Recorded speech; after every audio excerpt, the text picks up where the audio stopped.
XVIIIe siècle, la dissection est un exercice que chaque étudiant réalise lui-même sur un cadavre. Mais la putréfaction des chairs et le manque de corps disponibles posent problème, même s'il était fréquent que les étudiants et les médecins travaillent sur des corps sortis illégalement des cimetières au XVIIe siècle. Les anatomistes firent donc appel à des artistes pour créer des reproductions d'anatomie. Ainsi, chaque matériau avait ses spécificités et ses limites. Le plâtre moulait le corps, la cire donnait translucidité et brillance, et le verre copiait les tissus transparents des invertébrés marins. À cette époque, il y avait un spécialiste dans le domaine, le docteur Louis Auzout. Médecin français né en 1797, il fut inspiré par les modèles de Jean-François Hamelin, professeur d'anatomie. Réalisant que les rendus n'étaient pas probants, Louis Auzout entreprit d'améliorer ceci. Il produit tout d'abord un membre abdominal et le présenta à l'Académie royale de médecine, en septembre 1822. Il présenta par la suite à la Société médicale d'émulation une nouvelle pièce, tête, cou et partie supérieure du tronc. Elle lui commanda alors un mannequin complet qu'il livra en 1825.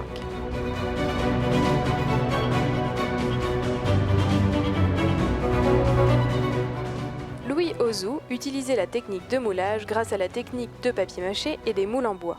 La pâte était composée de morceaux de papier, de fibres de chanvre, de colle de farine, de blanc de meudon et de poudre de liège.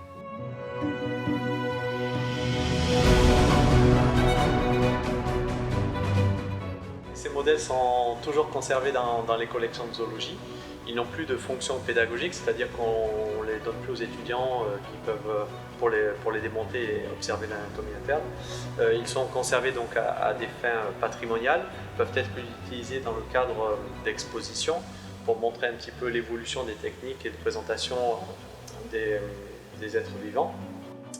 Certains de ces modèles sont par ailleurs relativement rares, comme celui de la ruche qui présente les différents types d'abeilles. Et donc possède pour certains une assez grande valeur patrimoniale. D'autres sont plus courants et peuvent se retrouver dans d'autres institutions, musées ou universités.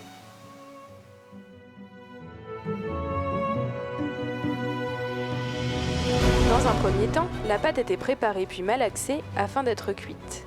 Les pièces creuses étaient fabriquées grâce à la technique de cartonnage. Plusieurs épaisseurs de papier étaient collées et tassées dans un moule en plâtre, puis assemblées par un fil métallique. Elle était ensuite placée dans le moule pour évacuer le surplus d'eau, puis poncée pour un meilleur rendu.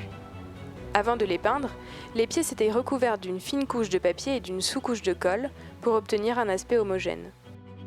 Parfois, pour donner une certaine texture, les ouvriers utilisaient certains matériaux comme la laine pour les poils, la semoule pour donner un aspect granuleux, ou du péritoine de bœuf pour reproduire des membranes. On finissait par marquer les modèles à l'encre et appliquer une dernière couche de colle protéinique.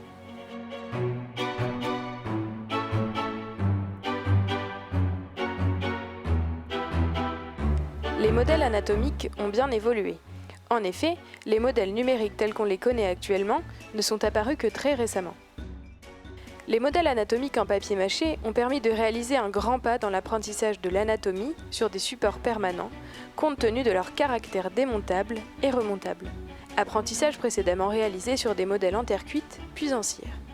Les modèles d'Auzout ont été suivis par les modèles en plastique, puis par la technique de la plastine, qui consiste à enlever l'eau d'un organe pour la remplacer par une résine synthétique.